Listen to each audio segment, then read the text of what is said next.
आज यमुना विहार स्थित जिला कार्यालय में उत्तर पूर्वी दिल्ली का पहला चुनाव कार्यालय का यहाँ उद्घाटन हो रहा है। सांसद मनोज तिवारी और मुख्य अतिथि जो हैं उसका उद्घाटन करेंगे और कुछ ही क्षणों में यहाँ पे जो हवन है वो होगा और उसके बाद यहाँ बड़ी संख्या में जो कार्यकर्ता आए हैं, नेता आए हैं, उन सभी के साथ यहाँ पे इस कार्यालय का उद्घाटन होगा। आप देखिए कितनी बड़ी संख्या में इस समय यहाँ पे लोग मौजूद हैं और सांसद मनोज तिवारी और उनकी धर्मपत्नी सुरभि तिवारी यहाँ पे पूजन और हवन करने के बाद इस जिले का जो यहाँ पे लोकसभा का चुनाव कार्यालय है उसका उद्घाटन करेंगे और उसके बाद यहीं से सारी प्रक्रिया चलेगी, जिससे जो उत्तर पूर्वी दिल्ली का यह लोकसभा संसदीय क्षेत्र है, इसमें जो चुनाव की जो गतिविधियां होंगी वो यही तय होंगी। सारी नीति और रणनीति यहीं से होगी, क्योंकि सांसद मनोज तिवारी को अपना जो जीत का मार्जिन है वो 5 लाख के पार लेके आना है, जैसा कार्यकर्ता कह रहे हैं, और 400 पार जो मोदी जी का टारगेट है वो भी पूरा करना है। तो ऐसी सभी रणनीतियां यहीं से बनेंगी और आज यहाँ पे जो जिला कार्यालय है यमुना विहार में उत्तर पूर्वी दिल्ली का, उससे यहाँ पे एक चुनाव कार्यालय का उत्तर पूर्वी दिल्ली का पहला यहाँ पे उद्घाटन हो रहा है और यहीं से सारी प्रक्रिया आगे चलेंगी। उत्तर पूर्वी दिल्ली के इस लोकसभा में यमुना विहार स्थित आज यहाँ का चुनाव कार्यालय का उद्घाटन यहाँ सांसद मनोज तिवारी, उनकी धर्मपत्नी सुरभि तिवारी और सभी गणमान्य व्यक्ति यहाँ पे, उनके साथ ही साथ यहाँ पे विशिष्ट अतिथि जो आए हैं, क्षेत्र विधायक अजय महावर और सभी जो यहाँ के निगम पार्षद है, कार्यकर्ता है, वरिष्ठ नेता हैं, ये सभी लोग हैं। और ये सभी लोग यहाँ पे बीसी वशिष्ठ हैं, ये लोग सभी यहाँ आए हैं इस भव्य आयोजन में जो यहाँ चुनाव कार्यालय का उद्घाटन हो रहा है। और यही यहाँ पे जीत की रणनीति तय करने का यहाँ पे एक मंत्र होगा, क्योंकि बड़ी संख्या में यहीं से चुनाव की जो तैयारियां हैं वो आगे चलेंगी और उसी कड़ी में यहाँ पे जैसा आगे की लोकसभा के अंतर्गत कार्रवाई होनी है वह यहाँ पे निर्धारित होगा। इसका शुभारंभ आज लोकार्पण इस चुनाव का या उद्घाटन सांसद मनोज तिवारी यहाँ पे विधि विधान से पूजा करके यहाँ पे अभी कुछ ही क्षण में इसका लोकार्पण करने वाले हैं और यहीं से पूरी उत्तर पूर्वी दिल्ली लोकसभा का संचालन होगा। और भगवान राम जो कि 500 वर्षों बाद अयोध्या में विराजमान हुए हैं, आज उनका यहाँ पूजन भी हो रहा है। और इस चुनाव की पूरी प्रक्रिया को देखने वाले विधायक गोंडा के अजय महावर और उनकी पूरी टीम यहाँ पे इस समय मौजूद है। साथ ही साथ नवीन शाहदरा के जिला अध्यक्ष मनोज त्यागी और उनकी पूरी टीम यहाँ मौजूद है। और आप देखिए किस तरीके से यहाँ पे इस चुनाव कार्यालय का यहाँ अभी कुछ ही क्षणों में उद्घाटन होने वाला है और इसके बाद यहाँ से पूरी उत्तर पूर्वी दिल्ली को चुनाव के सभी रणनीति बना के आगे चलाया जाएगा और एक बड़ी जीत की तरफ इस उत्तर पूर्वी दिल्ली को ले जाया जाएगा। जैसा कि टारगेट है कि बीजेपी 400 पार और मनोज तिवारी 5 लाख पार, ये जो टारगेट है इसको यहाँ पे पूर्ण करने के लिए सांसद मनोज तिवारी अपनी पूरी जी जान से लगे हैं और उनकी पूरी टीम यहाँ पे उनका साथ देते हुए आप देखिए बड़ी संख्या में यहाँ पे इस हवन में, इस पूजा में लोग शामिल हैं। और सांसद मनोज तिवारी जो कि यहाँ के लोकसभा प्रत्याशी हैं, 2 बार के पूर्व सांसद रह चुके हैं यहाँ से, और उसके बाद यहाँ उनका साथ दे रही हैं उनकी धर्मपत्नी सुरभि तिवारी।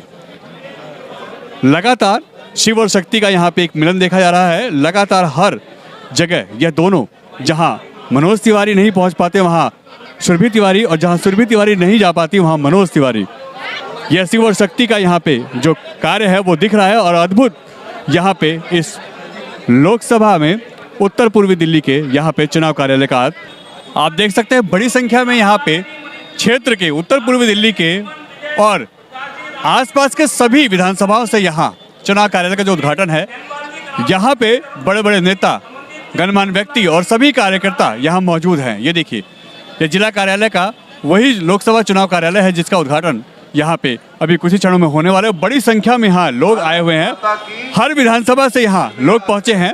सभी मंडल को जिम्मेदारी दी गई थी और सभी लोगों ने बखूबी अपनी जिम्मेदारी निभाई है। आप देखिए कितनी बड़ी संख्या में लोग यहाँ मौजूद हैं और सबका जो है कि टारगेट पूरा करना है कि 400 पार, और यहाँ पे मनोज तिवारी को तीसरी बार यहाँ से विजय बनाना है, उसका यहाँ पे संकल्प लेते हुए और चुनाव कार्यालय का यहाँ उद्घाटन करते हुए यहाँ पे अभी कुछ ही क्षणों में इसका उद्घाटन होने वाला है। और यहाँ पे इसकी प्रक्रिया अंदर जो ये चुनाव कार्यालय है लोकसभा का, यहाँ पे हवन चल रहा है और मैं हूँ फिर एक बार और जैसे ही कोई बार को बारी आपका है ना, आपका छोटा बड़ा भाई, आप सभी से प्रार्थना है अपने पार अब की बार फिर एक बार और डांट रही है। कोर्ट ने डांटा कि 144 बच्चे एक क्लास में, आप बच्चों को जानवर की तरह ट्रीट कर रहे हो। और उनके कार्यकर्ता कह रहे हैं कि अरविंद केजरीवाल तू हो गया भ्रष्टाचारी और पार्टी छोड़ना अब हमारी है लाचारी, और भारतीय जनता पार्टी को देंगे जिम्मेदारी, क्योंकि भारतीय जनता पार्टी के नेतृत्व में, नरेंद्र मोदी जी के नेतृत्व में ये देश चले, इसी में वो समझ रहे हैं कि देश की मजबूती। क्या मोदी जी का जलवा है या केजरीवाल का जो ग्राफ है वो अब गिर रहा है? देखिए, केजरीवाल का ग्राफ गिर चुका है, अभी गिर रहा है नहीं। मुझे लगता है कि आज उनको फिर से, हम भी सुबह से थे कि भाई आज फिर से कोर्ट जा रहे हैं। संजय सिंह को बेल मिली थी, क्या पता अरविंद केजरीवाल ने मोबाइल का एड्रेस दे दिया हो, लेकिन आज फिर से जुडिशियल कस्टडी बढ़ा दी गई है।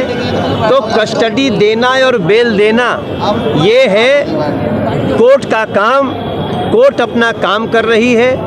हम भारतीय जनता पार्टी के लोग, हम लोग अपराध के खिलाफ, आतंकवाद के खिलाफ और भ्रष्टाचार के खिलाफ जीरो टॉलरेंस के साथ आगे चल रहे हैं। और यही देखिए, जैसे आम आदमी पार्टी को छोड़ के लोग जा रहे हैं, वैसे ही कांग्रेस के भी अभी प्रदेश उपाध्यक्ष विनोद चौधरी हमारे अभी मंच पे भाजपा ज्वाइन किए हैं। तो ये स्पष्ट संकेत है कि इस देश के दुश्मनों, भ्रष्टाचारियों, तुम लाख कहते रहो कि भ्रष्टाचारी को लाइए, आपके पार्टी के लोग भी पार्टी छोड़ के कहते हैं कि नरेंद्र मोदी जी भ्रष्टाचार हटाइए। आपके खिलाफ कोई कैंडिडेट नहीं मिल रहा। केजरीवाल जी कह रहे हैं कि दिल्ली में जो सरकार है वो जेल से ही चलाएंगे, क्या ये संभव है? जेल से सरकार चल सकती है? जेल से सरकार चलती तो लालू जी भी चलाए होते, हेमंत सोरेन भी चलाए होते।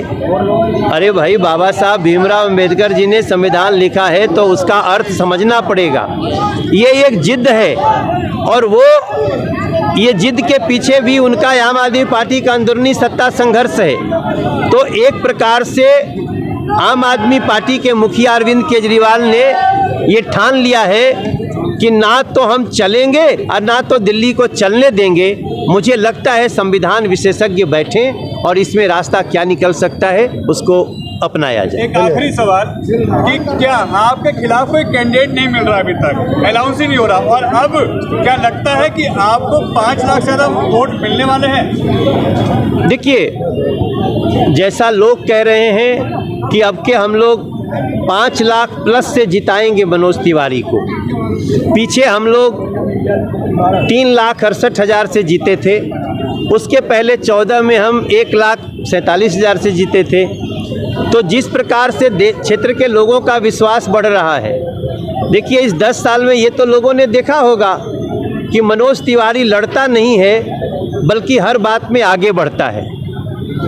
मनोज तिवारी किसी से लड़ने नहीं बल्कि दिल्ली को नए तरीके से गढ़ने आया है। अपनी लोकसभा में मेट्रो आई पहली बार, मेट्रो ट्रिपल डेकर आई पहली बार, सबसे बड़ा एक ब्रिज बन के आया, सिग्नेचर ब्रिज पहली बार वो हमारे क्षेत्र में, पहली बार सबसे लंबा एलिवेटेड रोड बन रहा है, पहली बार रेलवे स्टेशन बना है, पहली बार इस क्षेत्र में ट्रेनें रुकनी शुरू हुई हैं, और पहली बार इस क्षेत्र में सेंट्रल स्कूल खुला। तो मुझे नहीं लगता है, लोग ऐसा कहते हैं कि नहीं जी काम कराने से क्या होता है। हमने काम करके 1,47,000 की जीत के मार्जिन से 3,68,000 होते देखा है, और अब की हमको पूरा विश्वास है कि क्षेत्र की जनता 5 लाख पार का अंतर हमें देगी जीत का।